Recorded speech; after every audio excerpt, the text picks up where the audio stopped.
வணக்கம். என் குருநாதர் எழுத்து சித்தர் பாலகுமார சார் அவர்களை மனதார வணங்கிவிட்டு உங்களுடன் பேசத் தொடங்குகிறேன். வாழ்வெல்லாம் பாட்டு.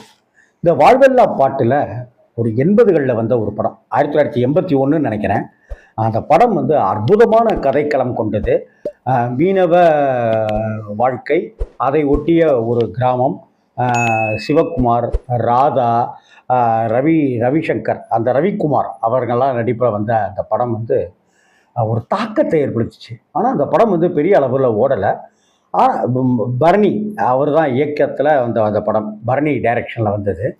இந்த படத்தில் இருக்கிற எல்லா பாடல்களையும் அப்படி கொடுத்துருப்பார் இசைஞானி இளையராஜா அவர்கள். இந்த படத்தில் ராதாவுடைய நடிப்பு இருக்குல்ல, 80களில் யாரெல்லாம் டீன் பருவத்தில் இருந்தாங்களோ அவங்கெல்லாம் ஒன்று அம்பியாவை லவ் பண்ணிட்டு இருந்திருப்பாங்க, இல்லாட்டினா ராதா ஐ லவ் யூ அப்படின்னு சொல்லிட்டு இருந்திருக்கிறவங்களா இருப்பாங்க. நான் 2 பேருமே லவ் பண்ணிட்டு இருந்தேன் அப்படி தான் சொல்லணும்.